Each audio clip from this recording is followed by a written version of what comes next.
20 মে তৃণমূল কংগ্রেসের সাধারণ সম্পাদক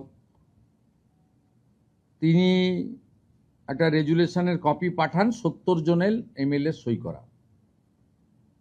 27/5 দুজন এমএলএ এই যে রেজুলেশনের কপি, এতে ব্লক লেটারে 10 জনের নাম লেখা আছে। ব্লক লেটারে তো হয় না।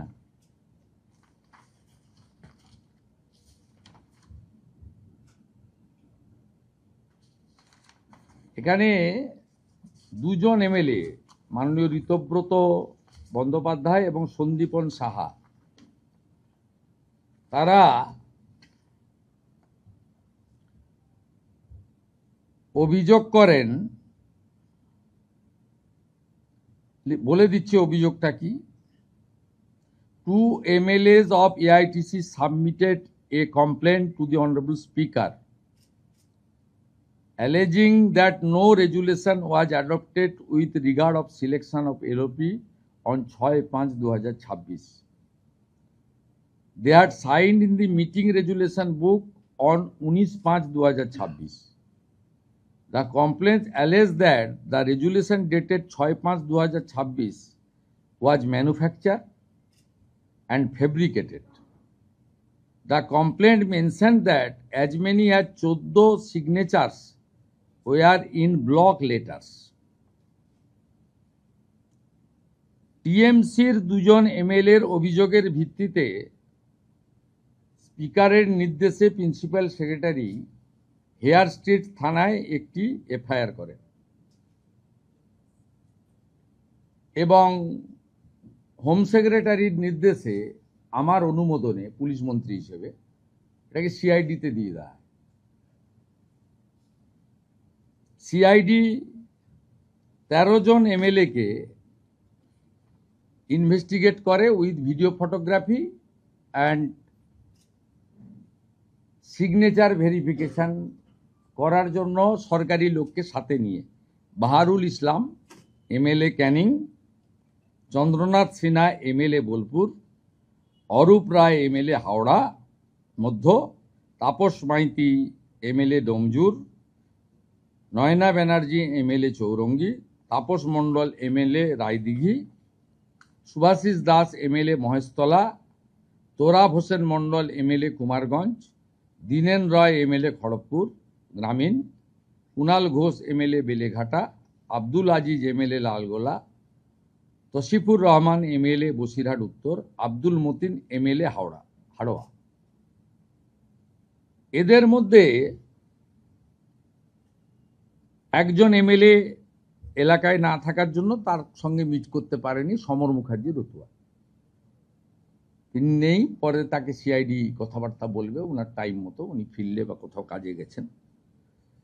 এদের মধ্যে 3 জন এমএলএ বাহারুল ইসলাম, অরূপ রায় এবং সুভাষিস দাস, তারা ভিডিওগ্রাফি এবং সিআইডিকে বলে সই আমাদের নয়।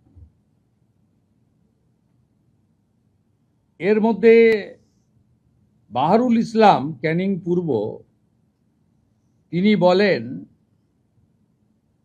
হি was present at his residence and ভাঙড়। উনি কলকাতাতেও আসেননি।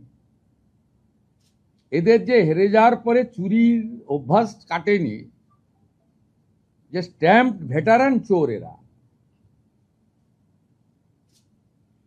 এত প্রতিষ্ঠিত চোর, এটা তো দেখা যায় নিজের দলের এমএলএদের সই জাল করেন এবং 3 জন এমএলএ সেটা কনফেস করে সিআইডির সামনে, হ্যান্ডরাইটিং এক্সপার্ট এবং ভিডিওগ্রাফির সামনে।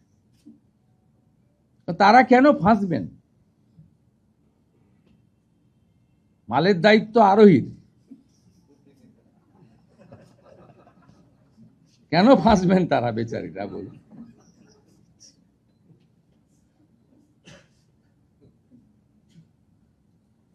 সিআইডি একটা নোটিশ করে ওই আঞ্চলিক দলের সাধারণ সম্পাদককে যে আপনি রেজুলেশনের বুক নিয়ে আজকে হাজির হবেন। বাকিটা সিআইডি পুলিশ বলতে পারবে, সম্ভবত আমাকে ডিজিপি বলছিলেন উনি টাইম চেয়েছেন, সেটা তাদের প্রসিডিওর অনুযায়ী করবেন। আমি ইনভেস্টিগেশন পার্টে ঢুকবো না, ইটস নট মাই ডিউটি। তো যেহেতু ব্রেকিং নিউজ আসছে, অভিযোগ করছে, আমি দেখছিলাম মাননীয় নয়না বন্দ্যোপাধ্যায় বলছেন, আমি অবাক হয়ে গেছি, আমি সই করিনি কিন্তু আমার বাড়িতে। কুণালবাবু বলছেন, তারপরে চন্দ্রনাথ সিনহা উপদেশ দিচ্ছেন যে আমি সিআইডি এসেছিল তাদের উপদেশ দিয়েছি যে এইভাবে করা উচিত, আমাদের তো ডেকেই বলতে পারতেন। ডেকে বলবে কেন ভাই? মিনিটস রেজুলেশন তো আমাদেরকেও দিতে হয়েছে লোকভবনে, আমাকে যে দলনেতা করেছে বিজেপি। 21-এ আমি যে এলওপি হয়েছি তার রেজুলেশন দিতে হয়েছে মিটিংয়ে। যে তুমি তোমার লোকেদের সইগুলোকে ফরজারি করবে, এটা তো পাবলিক ডোমেনে এখন।